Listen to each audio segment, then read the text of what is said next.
So tell me about Giant Robot and its beginnings. Where did it come from? Well, Giant Robot actually has its origins as a derogatory note that we would, performers would give each other at Rapid Fire Theatre in Edmonton, where we perform. And we got it a lot. We got it a lot because along the lines of, well, boys, that scene got a little giant robot tonight. That was a scene about two roommates. What were those zombies doing there? How did we end up on the moon with Hitler's brain? That sort of thing. And it was a valid note to give because sometimes you should just do a normal grounded scene about roommates or something. But we decided to form a troupe whose actual raison d'etre was to indulge in that sort of shenanigans, which was zombies, monsters, robots, werewolves, various other things. Yeah, heavy genre-based kind of stuff. Are those actually some of the shows that you've done? Yeah, the first one we did, I think that was zombie. That was a zombie. And then the zombie apocalypse one. We've done a Curse of the Werewolf type. The town where everyone is cannibals, and the people who stop at the gas station get eaten. But basically, any kind of late night drive-in movie or movie that you'd see really late at night on TV. Yeah, that's us. And how long do these go for normally?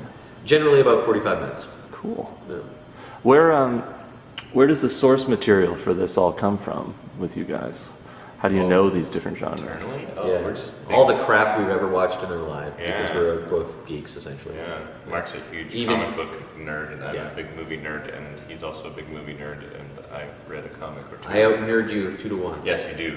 You're two of my one nerd. Yeah, I just bought some HeroClix today, so that tells you something. I don't even really know what it is. See?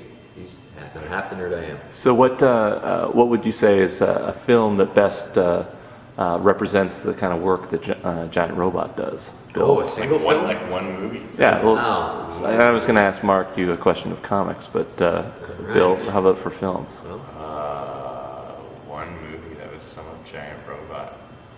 I'm going to go with Mario Van Peebles in Exterminator, 1987.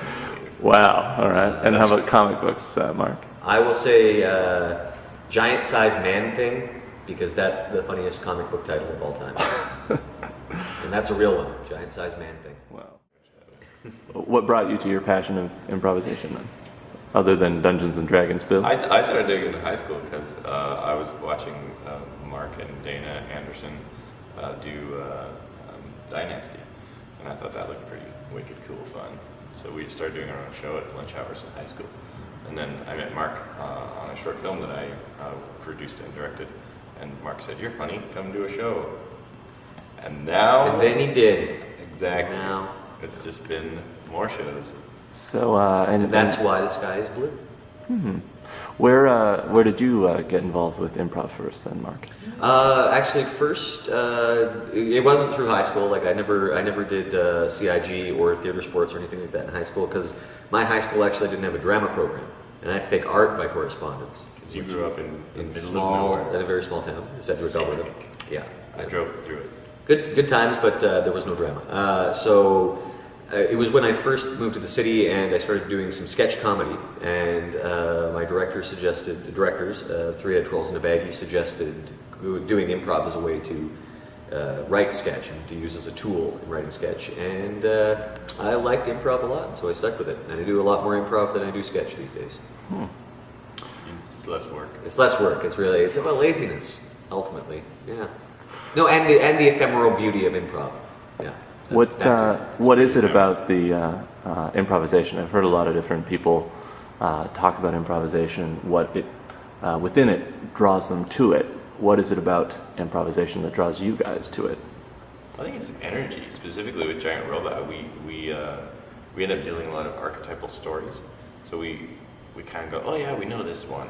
Like this is a story that it's like this through line we know. So we just get to do that. But the energy. We're very Joseph Campbell based. Yeah. It's the improv of myth. Yes, that's true. And the stuff that dreams are made of. Yes.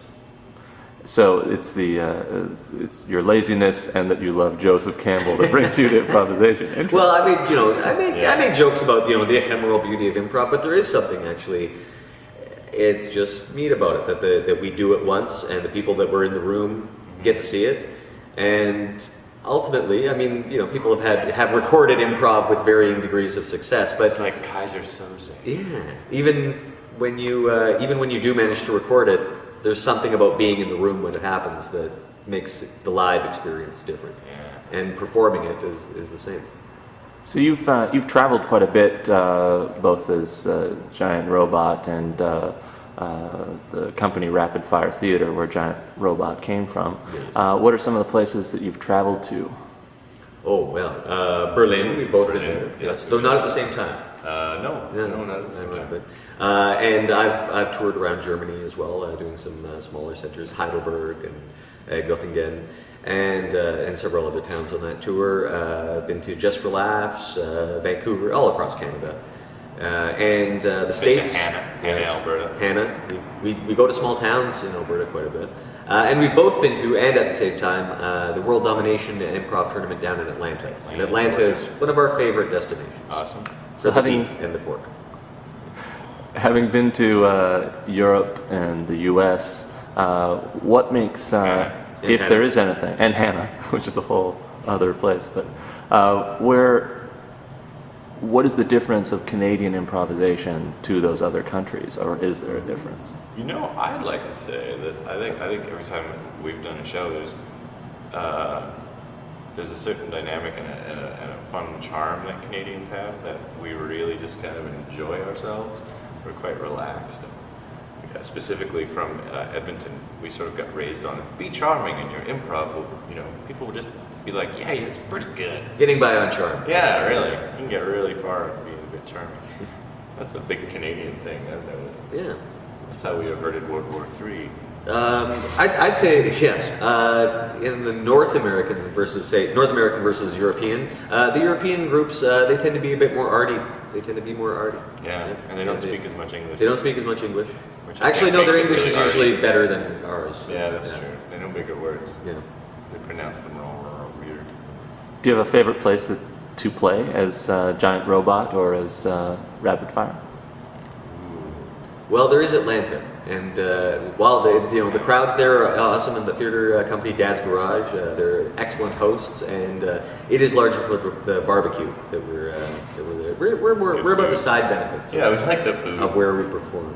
Food and the booze and the midgets. I like Germany a lot. Germany was I great. thought that was really cool. I like taking it to new places. Like every new place that we take it to is like, hey, we've done it at another place now, and it's we spread the word. I don't. No. No.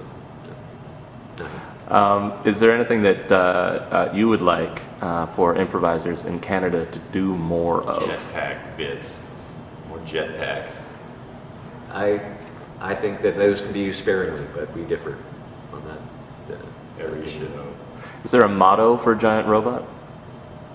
A model? A motto? Yes. Oh, a model. I thought you meant a model. Well, we've got that. Her name's Robo Delilah. Sapien. Oh, yeah, we do. The Robo Sapien. Yeah. Motto. A motto? Keep on trucking.